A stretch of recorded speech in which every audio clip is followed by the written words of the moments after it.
As a birth doula, I've seen some of the best birth plans and some of the worst. I've compiled the top 3 mistakes that people make when writing their birth plan. And at the end of this video, I'll show you where you can go to find a birth plan template that is simple, concise, beautiful, and comprehensive to include all your birth preferences. If you're new here, I'm Kelly, and on this channel, I post weekly tips to help you feel empowered and educated for your birth. Let's get started. Can you tell me in the comments, have you started your birth plan yet? And if so, how has that been for you? What has been tricky about getting it done? And if you haven't started your birth plan yet, why not? So let's jump in. Mistake number 1, a birth plan that is too long. Listen, in an ideal world, your birth plan would be 1 page. Sometimes it needs to creep over to 2 pages, especially if you have some specific situations or medical conditions that might need some additional advocacy. But for a low risk, normal physiologic birth, you should be able to get it done in 1 page. Now, you might have multiple versions of your birth plan.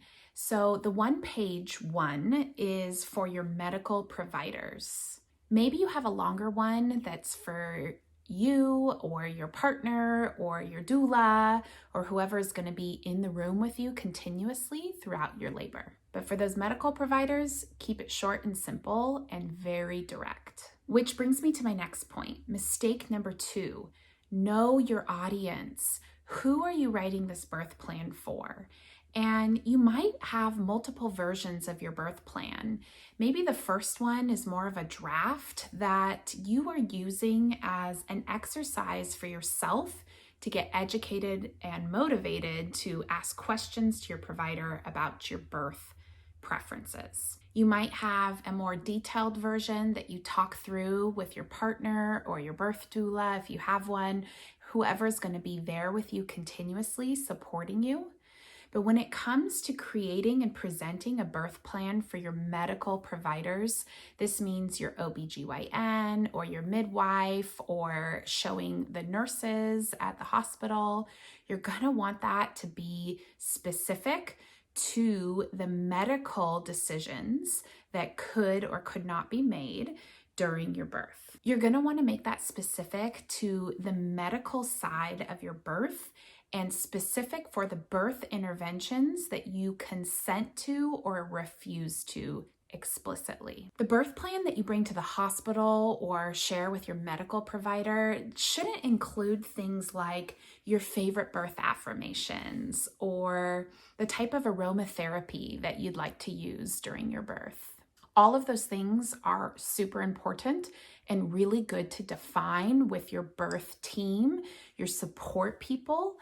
But when it comes to the medical side, let's keep it really direct and simple with just as it relates to the medical birth interventions. So think about putting things like the position that you want to birth in, or your preference for comfort measures, or what kind of fetal monitoring you might like. Mistake number 3, and this is the biggest one, not showing your medical provider your birth plan early enough. Far too many people wait until the very end of pregnancy or even in the middle of labor when they show up to the hospital to present their birth plan.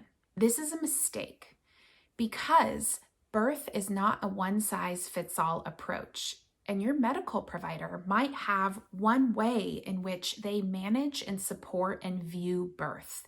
And that way may not be aligned with your birth preferences. It is really common for birth interventions to be introduced when there is not a medical reason to do so. In fact, this is a big problem when it comes to birthing in the medical system.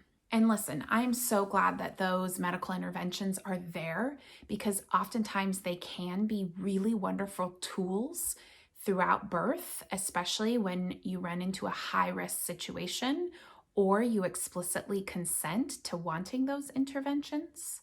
But the use of medical interventions during birth is abused, and it's not with malintent. It's usually just not being educated on the most up-to-date evidence about birth.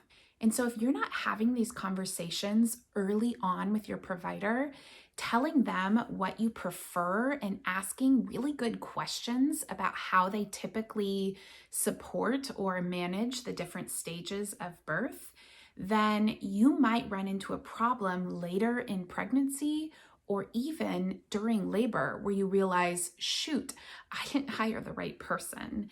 And all of this could have been avoided by having conversations earlier on. I want you to remember, you are a customer, and your medical provider or the hospital or birth center or midwife, whoever you hire to be there as the medical person at your birth, they are businesses.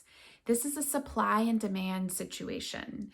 And so I want you to know that you are hiring that person and you have the choice to fire that person. You don't have to be confrontational about it. You don't have to literally go into your appointment and say you're fired to your provider, but you can just stop going, find a new provider, call the front desk and have them transfer your files to your new provider.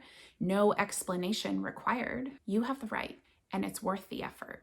Hey, and if you're finding these tips helpful, can you go ahead and like and subscribe to my channel to show me that you like the content that I'm producing? These 3 mistakes are super common, which is why I wanted to make this video so that you can save yourself time and the headache before getting started with your birth plan. And speaking of getting started, if you need some support or motivation to get going, I've created a free birth plan template that you can access through Canva. Canva is an online platform that's free. You can create an account, and through my link, you can go ahead and just customize the template to your own birth preferences. And what I love about this template is that it's 1 page. It uses bullet points and also includes an informed consent statement that shows the medical providers that you are aware of your legal birthing rights. I've linked the template below. Click there and go ahead and grab your own for free. And if you're not totally convinced if you actually need a birth plan or not, check out this video I made, The Real Reason Why You Need a Birth Plan. I'll walk you through all the reasons why it is definitely worth your time and effort to put intention into creating your birth plan.